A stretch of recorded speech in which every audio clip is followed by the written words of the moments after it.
following program is classified G. It's suitable for all ages.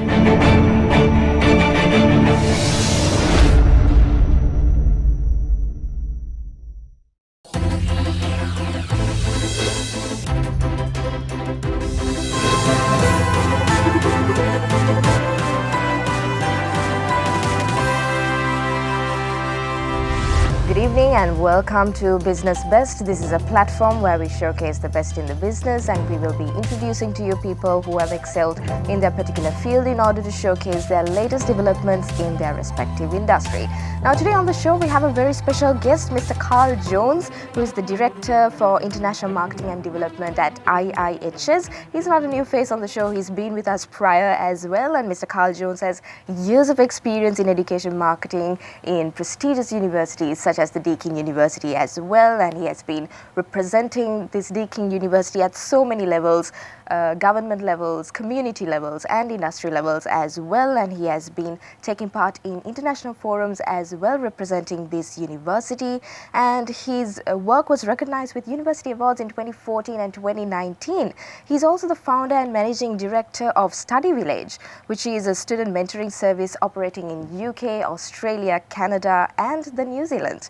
So Mr. Jones is currently reading for his PhD in International Education at Deakin University. And Mr. Jones, last time we met it was via Zoom, and it's my pleasure to have you with me physically today to talk with me face to face on the show. Thank you very much for taking the time. It's great to be here, Shonali. Thank you. All right, so you've been back in Sri Lanka after 2 years, I think, and how does it feel to be back? Oh, it's just wonderful. Yeah, it's been 2 years.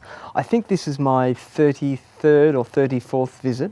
So I was part of the furniture here in Colombo in the education or international education industry for a long time, and I must say I didn't know whether I would be back in my darker moments. So it's a real thrill to catch up with old friends, to do different things, new projects, and we'll talk about that, no doubt. But Sri Lanka's coming to me fresh again, which is just lovely. So I'm doing touristy things, which I haven't done for a long time, and I'm really enjoying my time. That's amazing. So did you ever think that you'll not be able to visit Sri Lanka for the past 2 years? Yeah, I must say in my mind, I thought maybe that's it. I wouldn't get to visit beautiful places like Sri Lanka again. That's part of my old life. So yeah, as I say, it's just wonderful to be here again. All right, Mr. Jones. So today on the show we are here to talk about ISWA, International School of Western Australia, and Mr. Kitsiri Adesinghe was also here a few weeks back to talk about the same topic, and he expressed his idea on this school, and today you're here to express your views as well. So what do you think ISWA is attractive for high school students right now? Yeah, good question. As you know, Australian providers, education providers, have been coming to Sri Lanka for 15, 20 years, but they tend to have been tertiary, in particular university brands and providers, and have found rich pickings with Sri Lankan students and Sri Lankan parents. There's a real appetite for Australian education, which is terrific because obviously Australian education is a great product, but also Sri Lankan students are a great resource for Australia and for these universities. But never has there been an Australian brand that's brought a secondary school product to Australia. And so ISWA has the International School of Western Australia, a relatively new entity, has an exclusive partnership with the Western Australian government to provide what we call the WACE, W-A-C-E, the Western Australian Certificate of Education, which is the equivalent of an Australian O and A levels. And I think that's a really exciting proposition for Sri Lankan students because it gives Sri Lankan students the opportunity to experience an approach to Australian education before they hit university. All right, so what do you think are the benefits of the Western Australian curriculum? Yeah, so the Western Australian curriculum it's a state-based curriculum, and for example, New South Wales and Victoria have slightly different curriculums, but the Western Australian government for the past 20 years has been quite internationally entrepreneurial, if you like, and has taken that curriculum abroad, notably to places like China and Malaysia and Vietnam. And over the course of that experience, they've refined it for international students. So it's a very robust and thoroughgoing curriculum. But also, as I say, it's laden with an Australian approach to education generally, so ideally prepares international students for life as an international university student in Australia, or for that matter any other international destination. So you wanted to introduce this international curriculum into our local curriculum, and you've been having to have partnered with a lot of locals from our country. And how has it been? What's your experience working with our locals? Yeah, so as you said, I worked for Deakin University for about 12 or 13 years, and I was fortunate enough to visit Sri Lanka for the most part of that time. And we were, at Deakin, we were very lucky that we were very selective in the partners that we worked with. They tended to be best of breed in their respective discipline areas. So we only worked with quality people, quality institutions. And in that time, I forged a great friendship with Dr. Kasiri and came to know IIHS very well and the vision. But in terms of the institutional partnerships between Australian and Sri Lankan institutions, there's just untold benefits. Obviously, at the core of it are articulation arrangements that facilitate an easy transfer for students to Australia. But then partnerships are generally multifaceted. They involve research collaboration, short-term exchange programs, community development projects, and lots of other people-to-people connections, which has made it really, personally, a fabulous experience and for me, a wonderful industry to be involved in. And in the process, you end up falling in love with Sri Lanka, which I have done. Yeah. That's amazing to hear. So now, to my knowledge, you are also an international manager for Deakin University as well, and you've had your experience in so many years, and as you said, you have come back and forth to Sri Lanka for over 30 times. So what is your idea or intake about the Sri Lankan students? How do you think they're faring with the Australian curriculum? Yeah, good question. So I was international manager at Deakin University.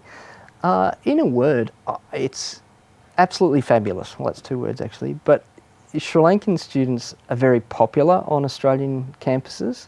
Maybe they take a little while to adjust, a month or two, but once they do and find their feet, they fit in very, very well. They've got great respect for academic institutions, so they really get their head down, they work hard and reap the benefits of that hard work. So quite often lots of undergraduate students will progress into postgraduate courses, notably research fields. If they do move from undergraduate to employment, they tend to find jobs very easily.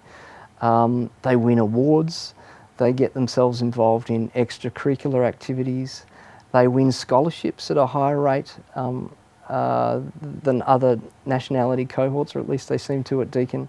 And overall it was just a real honour to be involved in that transition for students. So yeah, I think Sri Lankans in Australia is a real success story. When you introduced this Australian curriculum into Sri Lanka, what was the response you received from the students who want to enroll? Did they accept it with a positive mindset, or were they reluctant?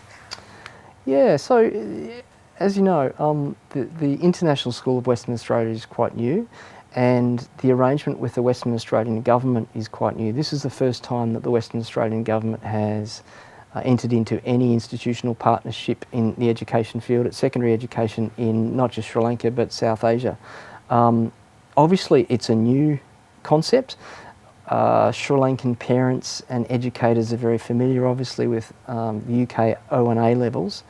So when I talk about things like the WACE, W-A-C-E, not too many people have heard of that, but once you explain that that's the secondary school qualification for Australia, leading very, very directly to a Australian university pathway, they understand, and then the reception is very, very positive. I think parents already are starting to see the benefits of that. In particular, the opportunity to witness an Australian approach to curriculum and the learning styles associated with that. That makes the transition from secondary school into university that much smoother. So yeah, really looking forward to rolling it out. All right, Mr. Jones, so let me hold your thought on that, but before that we'll have to go into a short commercial break. You're watching Business Best. Have you just completed your O-levels and thinking of what's next? Study the Australian Advanced Level at ISWA to be ready for Australia. Call us now on 076 342 2446. Limited seats available.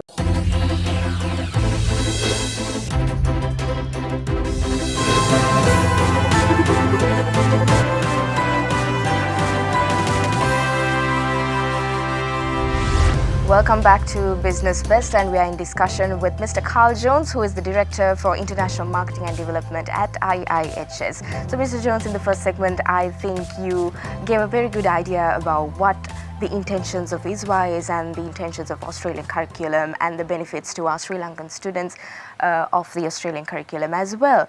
A little bit about yourself. Now, you've been in this industry for so long, and was this your final vision from the start? And do you think on the way, I mean, of course, the business industry has waves of backs and forths, and pandemic was definitely not something which anybody had planned. So what were some of the challenges that you faced? Yeah, when I started in this industry, which was, 12 years ago, I mean, obviously you could have never envisaged where we are now. And this has been obviously a shock to the world, a shock to our industry, a shock to Australian education, and certainly has had ripples in the international education sector in Sri Lanka. But out of this crisis, there is a chance to remake some of the models, the traditional models around the way international brands, university brands, interact and make partnerships with local brands. And now I'm with IIHS. They, I think, are very much, we're very much at the forefront of innovation there.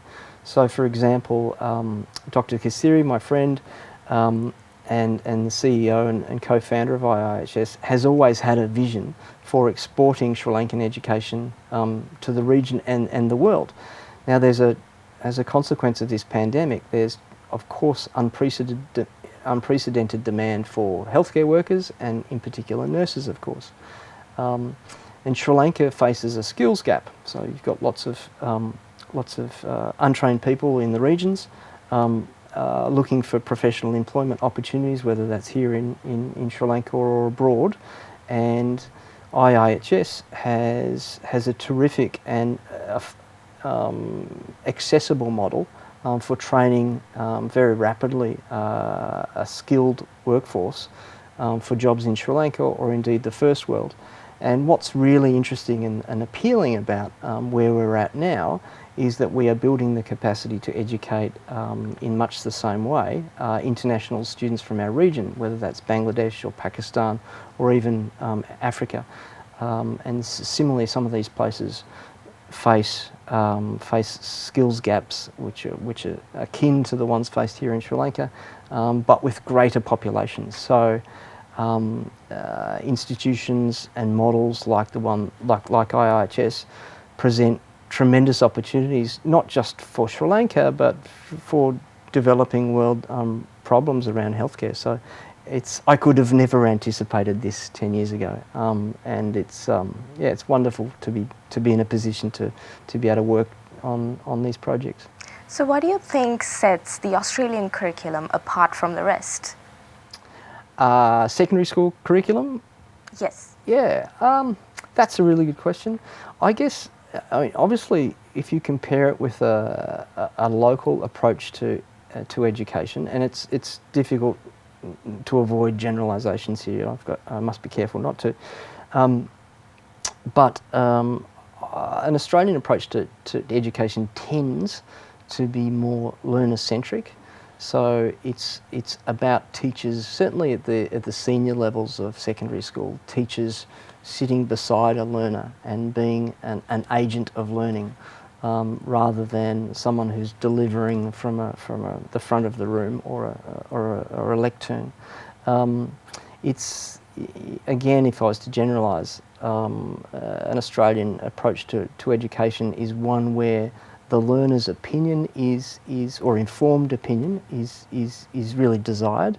So very early on, we're very interested in a learner having done the reading, researched the background, and bringing in their own thoughts to the classroom. That means Australian classrooms are quite loud places compared to their Sri Lankan equivalents. All right, so now I believe that there are so many students out there who are contemplating on whether to select an international curriculum or not. So what advice can you give to those students out there who are contemplating on this decision of selecting the Australian curriculum? Yeah, happily, Colombo is actually, when it comes to the education market, a really globalised city. There is an absolute plethora of opportunities. Different curriculums and different country destinations have different attractions, of course. I guess, I mean, when I talk to students, my first, quite often years ago, people used to approach me at an expo or something and say, "What should I study, Mr. Jones?" And my first two questions were quite simple: what do you like and what are you good at? I think that's a good starting point, but also these days, I mean, it's very much an employment-focused market, of course, and most students are interested in what happens after university. So, I mean, to that you would add, what do you imagine your future looking like in 2 or 3 years, and making a decision from there. But in terms of making a selection, you're obviously looking for an institution with a track record that has sent students from Colombo abroad for 5, 10, 15, 20 years. And IIHS has certainly done that. We haven't done that at secondary school level yet, as I say. It's just new, but the WACE model, the Western Australian curriculum, is a very robust curriculum. It's proven in different countries, China, Vietnam, Malaysia, for example. And so, to that end, I think it's a pretty good choice too. All right, so not just the curriculum, but when it comes to an international education, there's always culture also which is engaged with it. So what do you think would benefit from the international culture? How do you think that will benefit our local culture? Yeah, that's a really good question too. There's a number of institutions in Colombo that have always had an international focus. I mean, that's a function, I guess, of the product they're bringing to market, sort of showing showing local students international pathway possibilities. But some institutions are more genuinely globally orientated than others, and that takes the form of having regular interactions with a variety of international partners, not just when it comes to affecting the transition, the pathway, but research links, community development projects. There are institutions in Sri Lanka that have a long-standing history of facilitating incoming students from places like Australia as well. And so those people-to-people links are really, really strong. It's more than just an MOU or a curriculum arrangement. There's genuine and long-standing people-to-people links between international partners and the local partners here. So I guess to answer your question, those are the key elements of a genuine global orientation. All right, so to my knowledge, on the 29th of January, there's this program, awareness session, which is going to be held. Why don't you tell our audience a little bit about it and what you all plan to provide from that session? Yeah, that's going to be really interesting. It's the first time we've done it. It's for parents and students. We're going to give parents and students a taste of what an Australian classroom looks like, talk about different learning styles. Obviously, there'll be lots of information about the courses that we teach, but it's an opportunity for parents and students to get to know some of the personalities that are involved in this project, and hear from some of our Australian partners, so the Western Australian Government, the universities with whom we have scholarship arrangements, for example. So hopefully it's a real a good taste of it. All right, so I think we are reaching the end of our program as well. Why don't you give our audience, like, how can people engage with this program? How do they enroll with y'all? Yes, well, there's a Facebook page, so you could Google ISWA, International School of Western Australia in Sri Lanka. There's a great website too. And there's an inquiry button, which I think is fairly clear there. So you could send us a general inquiry, and we can post out information about our events. We'd love to hear from you. Amazing, Mr. Jones. Okay, well, that's all the time we have on the show. And again, thank you very much for taking the time to join me. And it was my pleasure to have you physically with me this time. Thank you so much. My pleasure, Shanika. Thank you. And that was our episode on Business Best this week. We will be back again next week with another product or service that will be interesting you. Just in case you couldn't catch us on air, you can always rewatch this program on our YouTube page, youtube.com/Derana English. Have a good night. I'm Suzanne Shanali.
Have you just completed your O-levels and thinking of what's next? Study the Australian Advanced level at ISWA to be ready for Australia. Call us now on 076 342 2446. Limited seats available.